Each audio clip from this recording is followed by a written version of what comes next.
Welcome back, ladies and gentlemen, to the Liebherr World Table Tennis Championships 2017, coming to you live from Dusseldorf, Germany.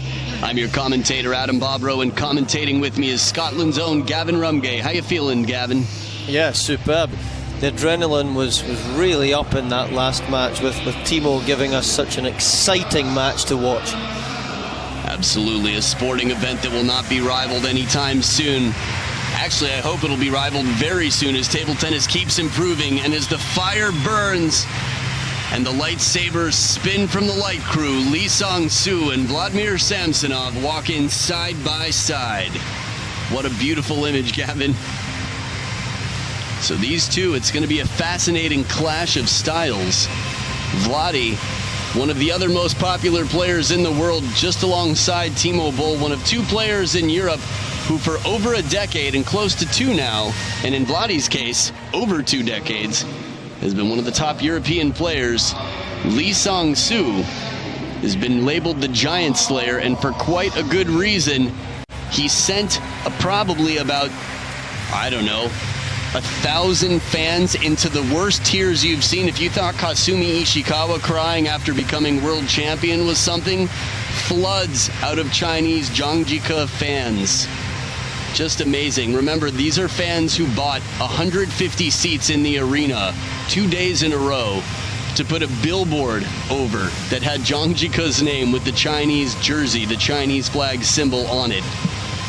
Lee Sangsu is the man responsible for sending Zhangjiakou home, and he's got Kim Tak-soo in his corner, who we might recognize from rubbing his hair and giving him a big hug. Some of the biggest smiles we've seen in this tournament so far. Samsonov has been playing most of the World Tour events without a coach in his corner, keeping his nostrils and air passages clear there. So after a strong match from Marcos Freitas, but a much stronger performance from Timo Boll, we have a Portuguese umpire. Now these two, Lee Sangsu, labeled the Giant Slayer, partially because he slays giants, probably 100% actually, but he was one of the last players in the world outside of China to beat Ma Long. In 2012, he did it at the Korea Open. The crowd was electric, but I will say the crowd here is, if that was electric, this is atomic. I mean, really, sold out the last 3 days of the tournament, and especially with the German player here. But Vladdy feels he's sort of an honorary European to any country. I mean, having played in Germany, speaking German fluently, being around to rival the best player in Germany for a decade and a half, and also being an incredible sportsman, just such a kind human being. He's so popular. Lee Sangsu, currently world ranked number 20. He's 26 years old. He's been in the army, had to shave his head recently. There's the legend Kim Tak-soo, Olympic medalist, 1992. So Lee Sangsu is known for his, he's another giant he slayed, Dmitry Ovtcharov in 2015 in Suzhou. I think it was the round of 64, but quite early on. And here's the 41-year-old, the anomaly, world ranked number 13 currently, has been in the top 10 for probably about over a year, I would guess now, before just recently dropping out. And there's Coach Vorobiev, Anare. So Vladdy's game, how can a player play until they're 41? Well, if you're really loose, if you know how to relax and use your body well, that definitely helps. I think it's funny, I started doing yoga to try to reduce injuries, and I talked to some of the players about this. A lot of them do different stretching, and some of them do yoga. I know Vladdy's physical training is very intense, but not in a way that he's trying to bulk up, but that he's very actively putting in a lot of time to keeping his body strong so that it doesn't fatigue with age. Gavin, what's your experience as a currently playing and competing professional as far as stretching, conditioning for the body? I think when you're playing and you're in your teens and you're in your early 20s, there's not such an appetite for stretching. You finish long extended practice sessions, 2.5, 3 hours, and your body feels fine. You bounce back at the end of the week, you play tournaments at weekends, and you can come into a practice session on a Monday morning. But from mid-20s, I sort of noticed then, yes, this is the time now to put in a lot of time, effort, and knowledge into stretching, how to stretch, how to get the best out of your own body. That's really important. And similarly with stretching, you know, something I've learned a little bit in yoga recently after some injuries, breathing, knowing how to breathe. Sounds silly because, of course, we're breathing, we're alive, but knowing how to breathe, even during intense moments, can really protect your body. And I believe that Vladi really knows how to breathe properly because we don't see a lot of injuries. And he's playing quite an active game. He's relaxed. He's just so smooth out there. He's got an explosive cannon on both sides on the other side of the table. And that's the pace of Lee Sangsu. Sometimes it goes in, sometimes I guess his consistency factor is far less than Vladi's. Vladi's an incredibly clever and experienced player. You know, I talked to another Belarusian player on the bus the other day back. Said he no longer watches videos, doesn't enjoy watching videos of himself. A lot of people have to video analyze these days. It's sort of the standard of the game. Lily Zhang talking about it in her Ask a Pro Anything, which you can see on the official ITTF Facebook page.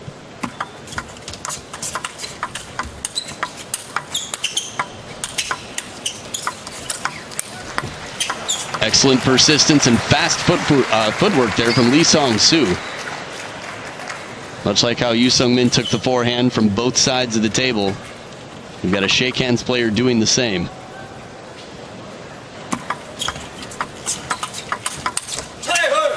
Really crisp and clean backhand. Where you would feel, though, Samsonov will fare a little bit better in this match than Jang Jika did is in the wide backhand exchanges.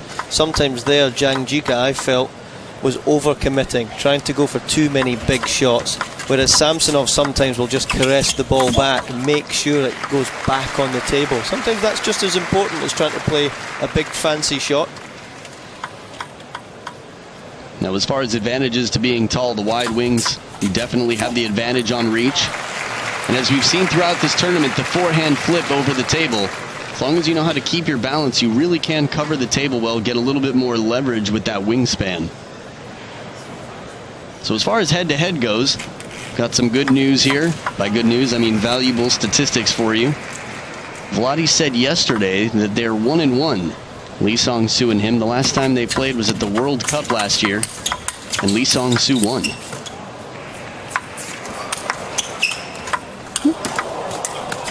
No! The wingspan and some footwork tested as well. That skylob goes out of frame for a while. What a bounce and what patience from Lee Sangsu. Let's see this again. Turns his back to the table. And then that whipping backhand almost gets it back on the table. Had to loosen up the racket on that forehand just to reach the ball.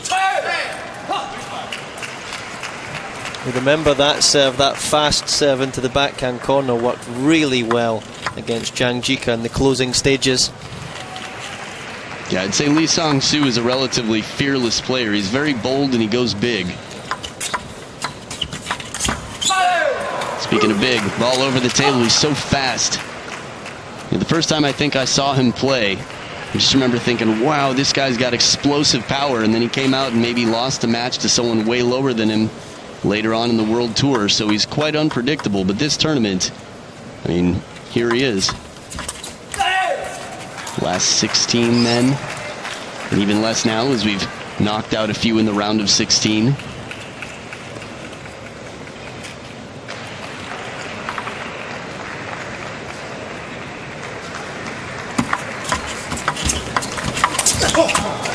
There's that forehand flip again.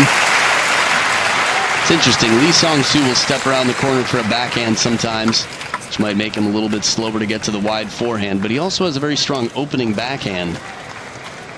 I guess it's sort of a percentages game. Most players, even with strong backhands, would prefer the forehand to finish a point. Or at least trust that their forehand will finish the point more likely.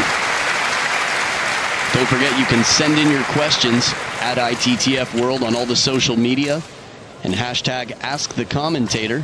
Happy to take your questions. You know, from a service placement standpoint, Vladi's so good. He'll move all around the table, move into the center a little bit. We even see him serve sometimes from the forehand with the pendulum serve. A little bit up the back edge there. Yeah. I played against Samsonov at the Spanish World Tour a couple of years ago, and I was amazed at how much spinnier and how much more deceptive those serves look. You know, it's a very legal service. Look, the free arm away from the body as he serves. Massive amount of spin on those serves, though. Well, that shot didn't catch the top of the table at all. It was very close. And impressively, Lee Sangsu caught the ball with his racket. Didn't appear to be a single bounce. That's touch, that's feeling.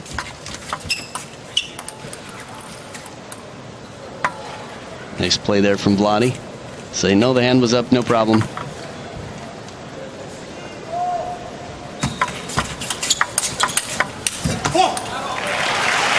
we've seen this from time to time, less so. I know when Vladi played against Pak Sin-hyuk from North Korea, he got into some counter loop exchanges, a little bit soft in the first game. And then after that, he really turned up the heat. I think we're going to have to see that here against Lee Sangsu. Oh, so close to a beautiful bending backhand on the table wide. Samsonov's just got to be careful, though. That almost every receive he's had so far, he's opted for the short touch. Lee Sangsu serving little side and topspin serves the majority of the time. Just like to see sometimes a little flick out wide to the Lee Sangsu forehand.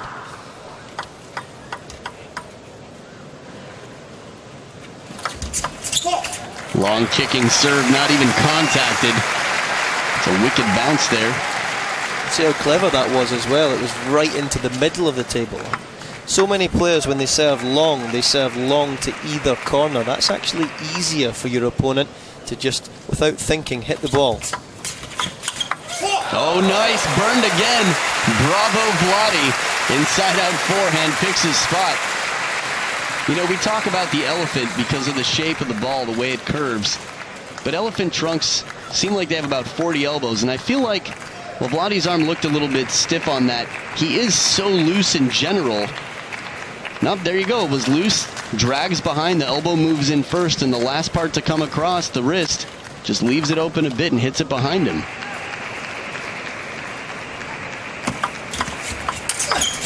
Oh, that was a solid long push. Lee Sangsu wasn't turning the corner, though, and he was quick to move wide to the forehand. If there's any element of surprise on that receive, Vladi wins that point.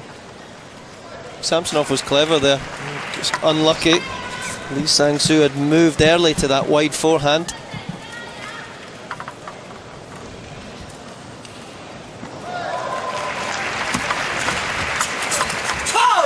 Big backhand to finish, 11 points to 9. A game that was very closely contested to start off this best-of-7 match. We'll be back for Game 2 to see what happens between the Belarusian Evergreen and the Giant Slayer. Stay right here.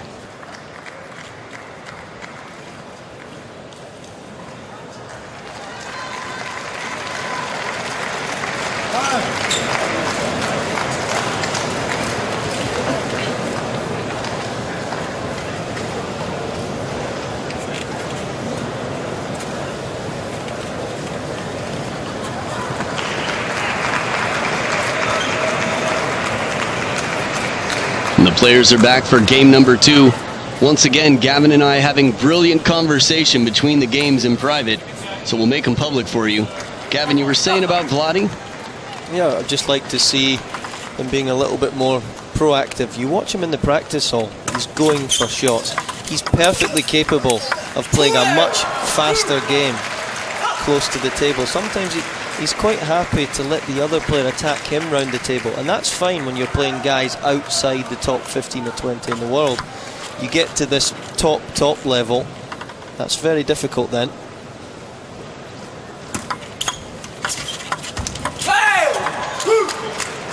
Yeah, when I think about Vladi, one of the first things, other than the blocking and fishing game and just touch, I think a lot about his receive, actually. I think about his long push. Very effective in his receive, but sometimes he has to flip, and he's trying out here. Don't know if that was the ideal ball. We'll see when he's on the receive. Vladi with his second serve here. But I do think the receive is going to have to change for him in this match.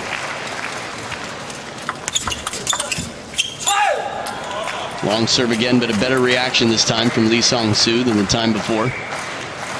You know, and maybe the change doesn't have to be that drastic. He lost one game 11-9.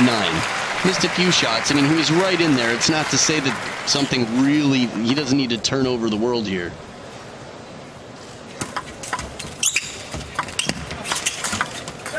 It was so crisp. The racket speed that Lee Sangsu can generate. When he's consistent, he's tough to stop because he's got so much power. It's one of the beauties of table tennis. The way he comes in for that first ball like he's catching a butterfly, like he's holding an egg, and then he just rips the next ball and just destroys it. Tough way to go to the towel.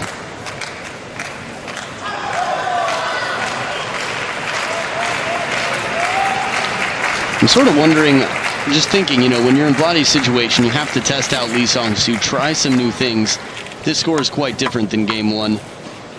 A long, fast serve to the backhand, short to the forehand from the backhand, middle of the table. Had the opportunity there. Tried the second of the options I gave, and then just spins it up and out. It's important, though, even if Samsonov does drop this second set, that he finishes it strongly, so he has momentum for the third. A lot of players would just go ahead and lose this one 11-1 or 11-2 and give themselves no belief, confidence, momentum.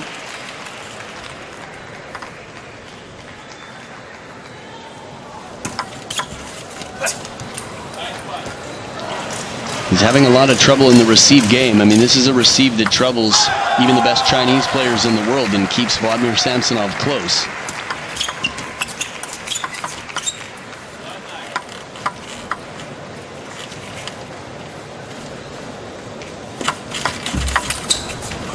Wow.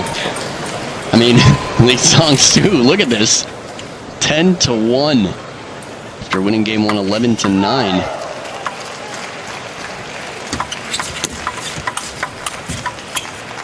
And an 11-1 victory. Lee Sangsu raising up the red flags here.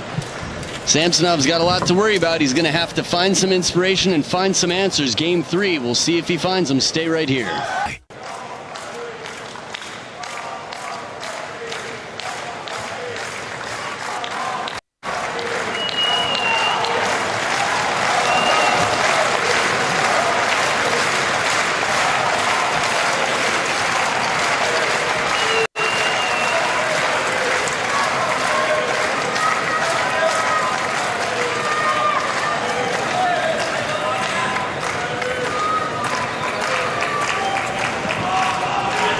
So you can see where on the table the placement has been.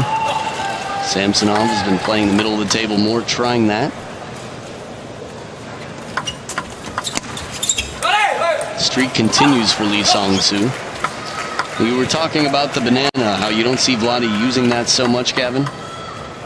Yeah, especially when Lee Sangsu has been serving quite a few side spin and side spin topspin serves. You know, some of the younger generation of players, and even up to Timo Ball now, learning that sometimes you do need to backhand flick out, whether you like to play that way or not. It just keeps your opponent guessing, I feel. Yeah, I'll respond to that in a moment. I thought it was interesting. The second point of the game, Vladdy actually gave a nice yosa, showing a bit of fire. I think he was trying to motivate himself after the last game to wake up and get into it. And as far as the banana, I mean, it's one thing to come in. I feel like it's such a physically demanding shot. You have to get in over the forehand side quite often to use your backhand and then still recover for the deep backhand. So Vladdy has such good wingspan, but it would be really difficult for him, I think, to get in and back to cover. So, I mean, that definitely is a young physical stroke. You know, Timo, you were saying you see doing it as well, and I think it's taxing. He plays a very high-intensity game. It's part of the reason maybe he's had the injuries he's had. If we do try to draw sort of a through line when we look at the, you know, we've got a 41-year-old out here who just played into the semifinals at the Olympic Games. His best result yet at 40 years old. If you look at Nisha Lien, who's 53, and Juanito, who's got to be around the same, Hudjawun.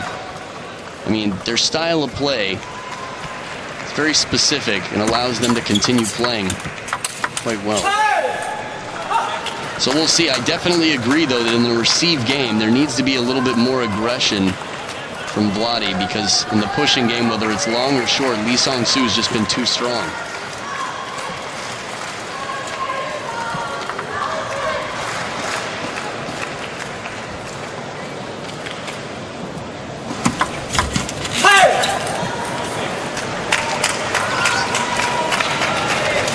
So Vladi having a world record for World Tour titles on ITTF's World Tour. Last time he was here at the World Championships, except it was in Suzhou in 2015, he was beaten by Zhang Jike. Zhang Jike had been dropped out of this tournament as Lee Sangsu took him down yesterday. As far as physical condition and what's being spent out here for Vladi, this is his only match of the day. So it should be a little bit less draining. I just think that Lee Sangsu is playing too well right now. I don't know how much of it has to do with Vladi being tired in any way. Seems to be a little bit off, and that could be an illusion because of Lee Sangsu. And Vladi yesterday had a very comfortable 4-0 win against Giannis in defence. So yeah, his body should still be fresh. He should have recovered, you know, not too badly.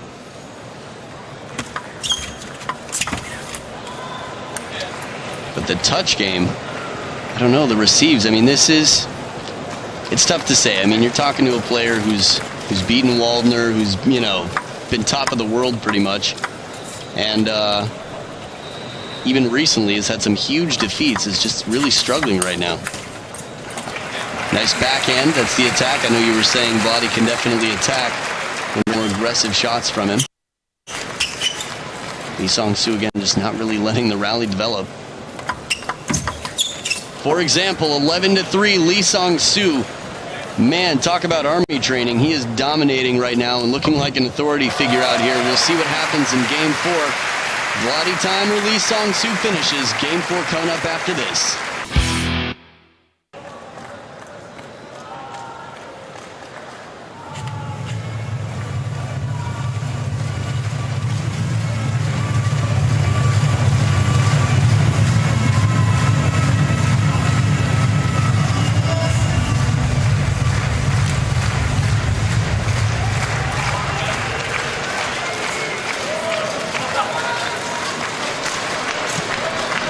So Game 4, the stadium wondering if Vladi is going to come out here or not.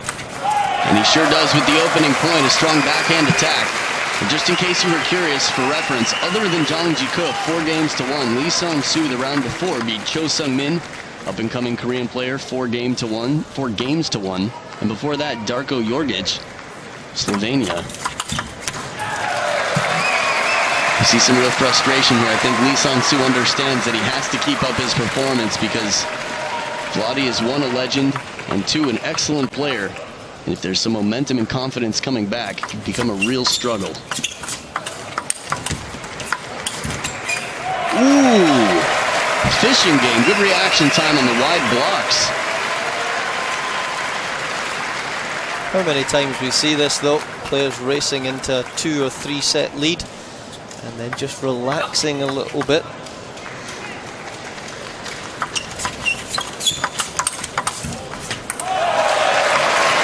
Nice attack from Vladi to change the pace.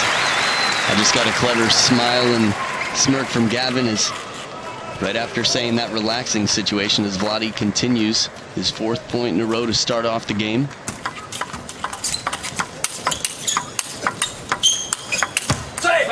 Even though that shot misses, this is the Vladi that we know we can see out here, that we expected to see in Game 2.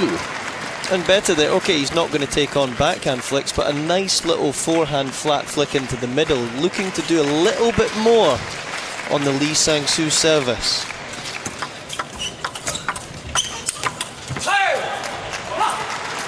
That's the power a little bit on the middle. Now, Vladi, being a taller player, does have the wingspan to reach the wide corners of the table a bit easier.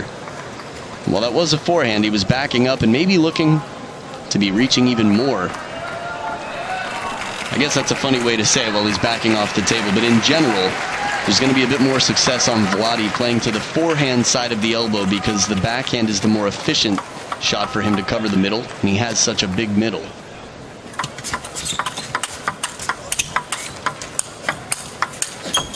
Oh, edge ball in the counter. Good rally there, but it freezes up Samsonov and takes a wicked hop to the side. What we've seen though, first 7 points of this set, Samsonov taking away the short play. Let's just get into long, fast exchanges and see what happens. Beautiful shot to the short side, earning that wide third ball to the forehand.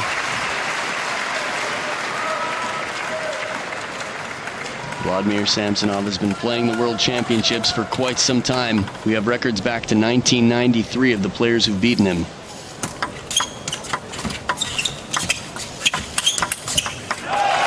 Excellent counter off a very spinny ball from Lee Sangsu.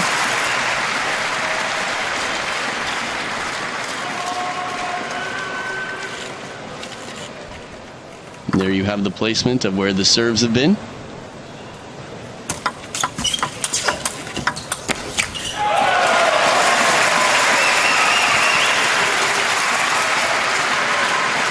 And flicking these serves out might result in you directly losing 1 point, but it's better that than playing short and losing every point.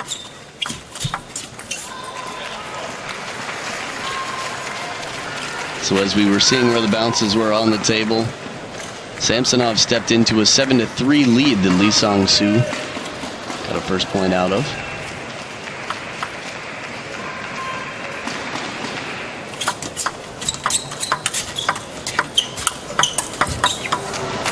Now, as far as taking it easy, I don't think Vladdy was very happy with his decision to try and take a second soft shot.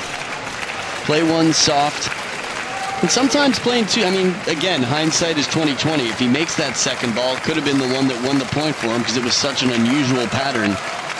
More typically, if someone plays a softball, they follow up, quickly change the rhythm. You'll see Lee Sangsu has 2 serves here to tie it up after being down 3-7. Really clean stepping around that corner.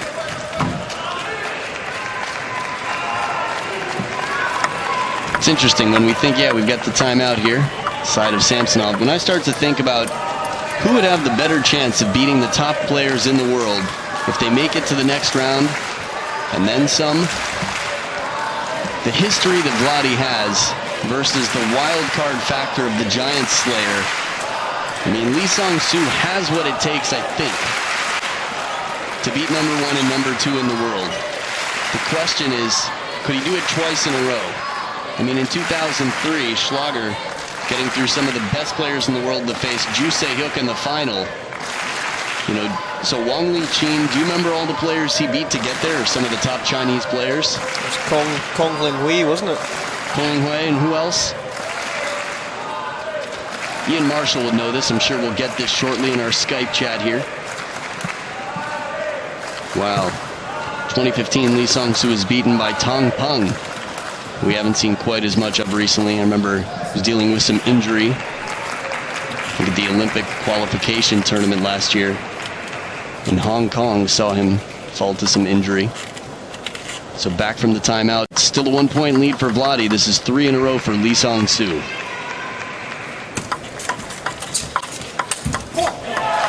And this time the change of pace works, keeps it on the table. Big point for Vladdy.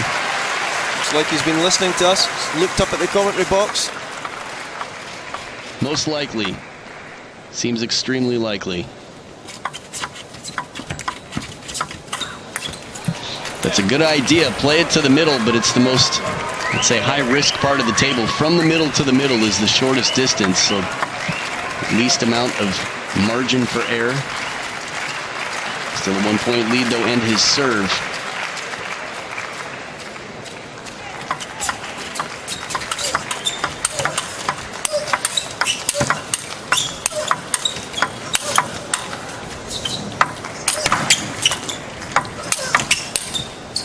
Oh, the last ball! The last ball just missed the contact. There was so much side spin on that forehand that Lee Sangsu hit. 76 kilometers per hour, pretty high up there. As soon as he started lobbing, I was thinking, wee, here we go. Look at this ball bend back. He can make that last shot. It's unfortunate the rally didn't continue. Needs to take this game. That applies to both of them, I guess, but especially Vladi. Missed contact. Good thing for Vladi. Big opportunity here to hang on to the lead. And he mistimed that because the first ball went fast. That one just slowed up a little bit, affected his timing and rhythm. Right, beautiful change of pace. Again, the Zen master. Quite comfortable with the spin.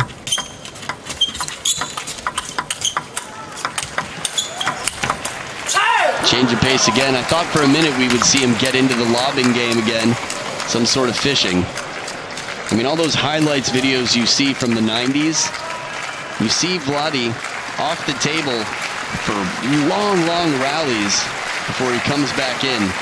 But Lee Sangsu with so much pressure, that distance that Vladi was at, it's quite uncomfortable for those forehand shots.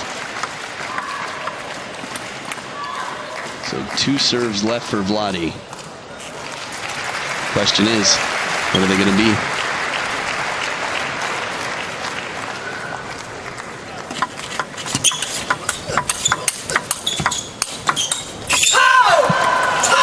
Tries to keep it low for the last fishing shot, and we've got match point for Lee Sangsu, the giant slayer, to add another giant to the bag he's been lugging around in this tournament and throughout his career.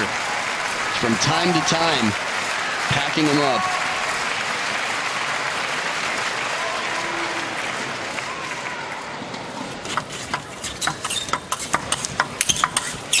And he does it! Lee Sangsu of Korea, world rank number 20. Once again, with Kim Tak-soo on his feet, has knocked out the legend, Vladimir Samsonov, and that is the quickest handshake I've seen. Still a good handshake, but there's no question that Vladi is disappointed in his performance this match. The last game, one of the 2 best games he played, and I understand, I feel him, but the excitement of Lee Sangsu, this could be the tournament of his career, and it continues. What a dream performance. 4 straight games for Lee Sangsu over the legend Vladimir Samsonov, Gavin. I thought he did really well there, because sometimes when you have a big win in the previous round, as it was against Zhang Jika, suddenly you can come to the next match and just feel a little bit sluggish. Maybe you've not slept so well thinking about that big win. So to follow it up, 2 big wins in a row, he's looking good for the next round. Yeah, it's funny, the types of things that keep you up at night sometimes, typically more the tough losses than those amazing wins. You think maybe he'd sleep amazingly well dreaming about his match from Zhang Jika. Just, yeah, what a great way to sleep. But who knows, sometimes the excitement and the adrenaline does keep you up all night. I know for sure that when I get excited about something, it's tough to go to bed. Either way, Lee Sangsu looking in quality form here, moving on to the quarterfinals over a very worthy and difficult opponent. So we'll see what happens in as the tournament thins out and the competition thickens. It's been an incredible day here, and you can see that it's been a long one, as people have already found their way out of the stadium to come back tomorrow for the sold-out show. Here are the stats on screen for the match summary. A 28-minute best-of-7 match for Lee Sangsu. Well, we hope you've enjoyed it, and we look forward to having you back tomorrow. You've been watching the Liebherr World Table Tennis Championships in 2017 live from Dusseldorf. I'm Adam Bobrow with Gavin Rumgay, and we'll see you tomorrow.